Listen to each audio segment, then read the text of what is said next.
Pemerintah resmi mengumumkan nama Bank Penggabungan Usaha Bank BRI Syariah, Bank Syariah Mandiri, dan Bank BNI Syariah.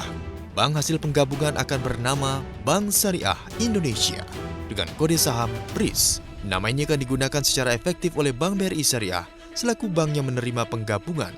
Hasil penggabungan ini akan menghasilkan bank syariah terbesar di Indonesia dari sisi aset yang mencapai 214,6 triliun rupiah. Bank Syariah Indonesia akan menjadi bank buku 3 dengan modal inti 20,4 triliun rupiah. Bank hasil penggabungan akan melakukan kegiatan usaha pasca merger di kantor pusat, cabang, dan unit existing yang sebelumnya dimiliki BRI Syariah, BRI Syariah Mandiri, serta BNI Syariah.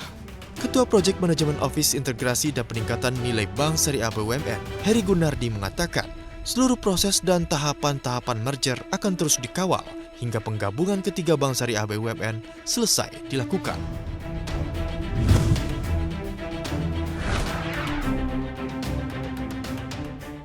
Investor kelas kakap dari Amerika Serikat dan Jepang melirik Sovereign Wealth Fund alias Dana Abadi Indonesia.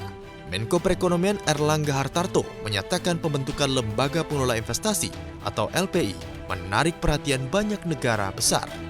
Buktinya, Lembaga International Development Finance Corporation dari AS berminat menyuntikkan modal dengan total investasi mencapai 2 miliar Amerika Serikat atau sekitar 28,2 triliun rupiah.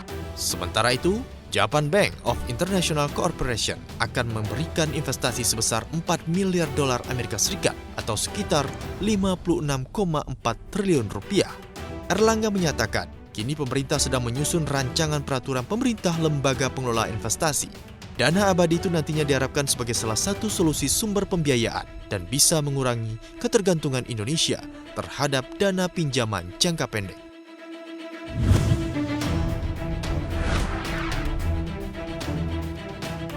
Rencana perombakan skema gaji pegawai negeri sipil segera dimulai. Rencana itu akan mengubah sistem penggajian yang semula berbasis pangkat, golongan ruang, dan masa kerja menuju sistem penggajian yang berbasis pada harga jabatan dan nilai jabatan.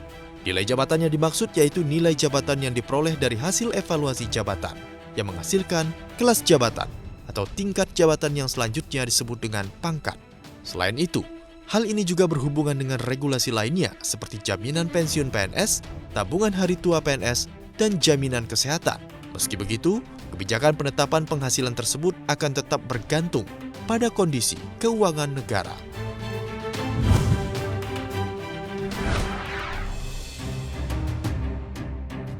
Jelang akhir kepemimpinannya, Trump kembali melancarkan serangan ke China. Kali ini Komisi Komunikasi Federal (FCCES) bergerak melawan perusahaan raksasa China Huawei Technologies dan China Telecom.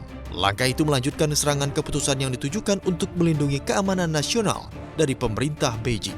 FCC memulai proses pencabutan izin operasi raksasa telekomunikasi China Telecom di Amerika Serikat. China Telecom telah memiliki izin untuk menyediakan layanan telekomunikasi selama hampir 20 tahun. Ketua FCC Ajit Pai menyatakan, Badan Keamanan berpendapat bahwa perusahaan tersebut tidak mematuhi Undang-Undang Keamanan Cyber dan Privasi, serta memberikan peluang bagi spionase ekonomi yang disponsori China dan gangguan lalu lintas komunikasi AS. FCC juga telah merampungkan aturan yang mewajibkan operator besar segera mengganti peralatan ZTE atau Huawei, atau membuat program pengganti alat untuk mensubsidi.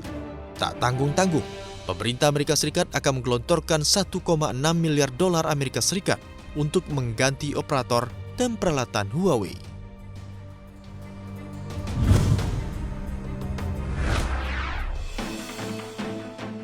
Bank Sentral Eropa alias ECB kembali menggelontorkan stimulus untuk memulihkan ekonomi benua biru pasca pandemi COVID-19. Tak tanggung-tanggung, ECB mengguyur 605 miliar dolar Amerika Serikat atau sekitar 8.400 triliun rupiah melalui pembelian obligasi. Dengan tambahan tersebut, total stimulus yang diguyurkan Bank Sentral Eropa senilai 3,6 triliun dolar Amerika Serikat atau setara dengan 50,4 kuadriliun rupiah. ECB juga memperpanjang program stimulusnya selama 9 bulan hingga Maret 2022 dan menyatakan akan membuka pintu untuk perubahan lebih lanjut. Gubernur ECB, Christine Lagarde mengatakan pandemi yang berkepanjangan menjadi resiko serius bagi ekonomi Eropa, terutama terhadap negara-negara yang menerapkan lockdown. Dampak corona bagi benua biru akan masih terasa dalam beberapa tahun ke depan. ECB memperkirakan pertumbuhan ekonomi Eropa di tahun 2021 dan 2022 akan lebih lambat dari yang diperkirakan sebelumnya.